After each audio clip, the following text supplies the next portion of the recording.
When halfway through grad school, my sister passed away, my world was turned upside down. And I honestly didn't think I'd get through anything, let alone finishing grad school. And then I realized all of the questions that I'd been asking myself about identity and the thing that I thought I was going to study and explore and then examine for a thesis,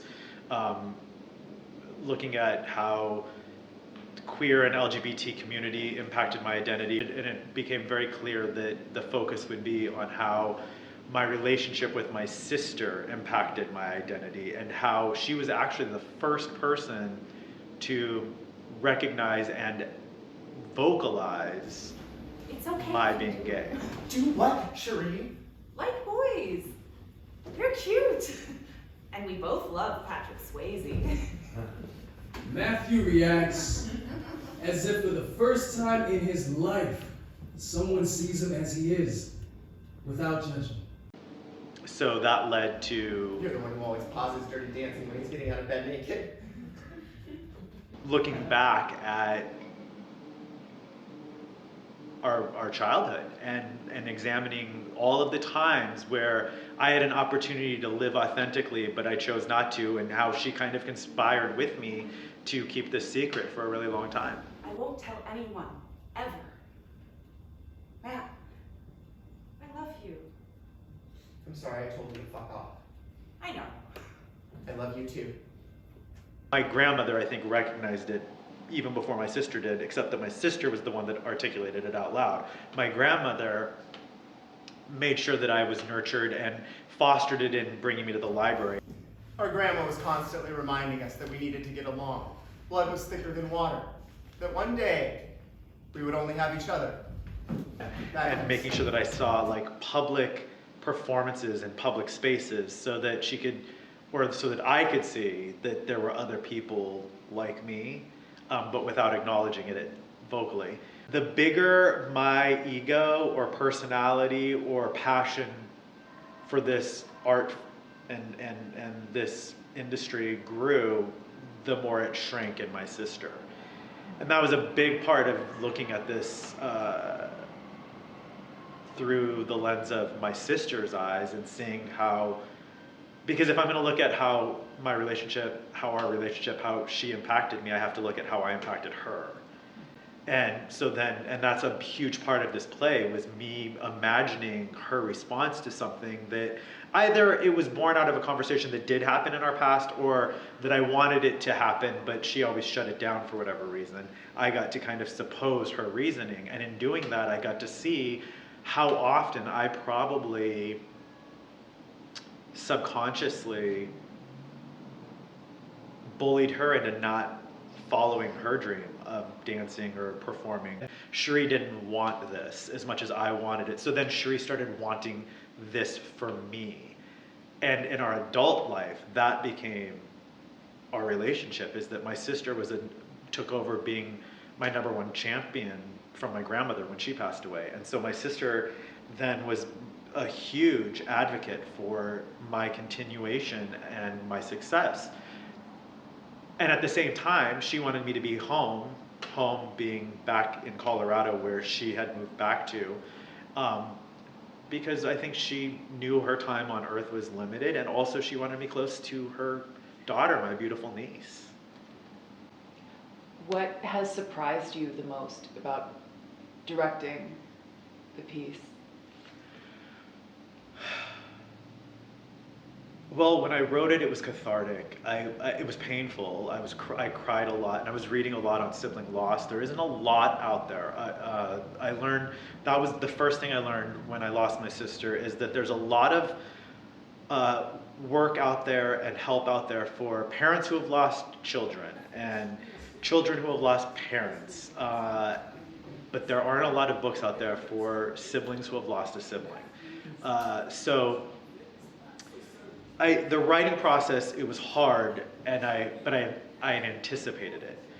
I love directing, I love choreographing, I love being in a theater, I love working with actors. So what I was not anticipating, and the hardest part of this process, was watching actors who I respect and who I'm close with. You know, one of them is my partner, watching them bring to life my story and my sister, and I have to witness every mistake that I made in my life.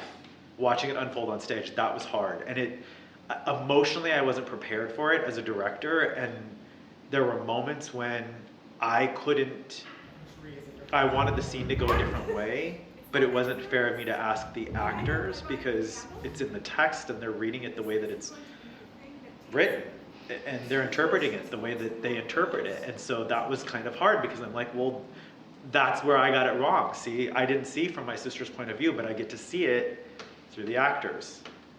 So I think I did a good job with my writing, but it's frustrating as a director because I want to change it and I really can't, unless I want to change my writing, and I don't. This notebook was the last thing Grandma wrote in. This wrapping paper that came from the first gift I gave to her. Shiree begins frantically walking through the house, collecting trinkets and mementos from every corner of the overstuffed room. Mounds of notebook, boxes, and stickers. That's a big challenge. Yeah. What's been the most joyful thing about directing it? Watching these actors who I respect bring me and my sister and our story to life.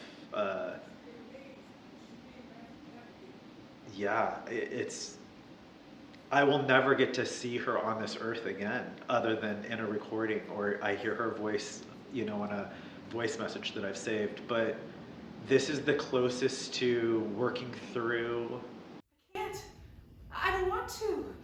These are my things, my memories. All of the things that we didn't get to resolve. And of course, there are so many unresolved things. This is not a catch-all, and it didn't fix or change certain things, but I've felt joy in getting to have some closure in a way that I think my sister would be proud, because she knew how much I loved doing what I do. Without further ado, I present The Great Escape. I think every writer hopes that their work lives on beyond them and their circle of community. I use the word community because I hope that what this play will do is be of service to the people that are grieving and communities at large that are grieving. Grief is different every day, and it's different for every person, as far as I can tell, and from every conversation that I've had with professionals and friends and family and actors and professors, and everyone has a different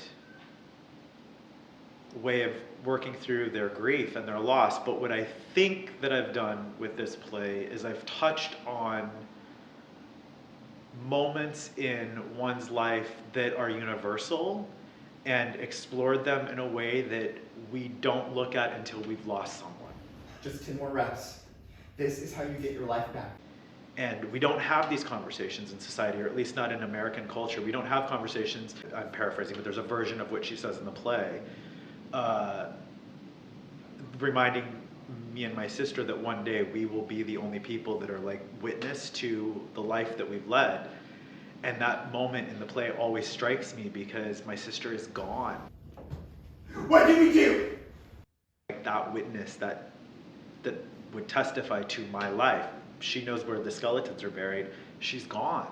And so I was not prepared for that. And I don't think anyone's prepared for that, whether you lose someone at 8 years old or 48 years old or beyond, it doesn't matter. And so what I hope that the play does is it reminds everyone that we all go through this rite of passage of loving someone and losing them, and how it impacts us forever forward, and what we will do with that. Because what I hope to do is to honor my sister and continue creating work that inspires and challenges and motivates and is from a positive place, because that's who my sister was.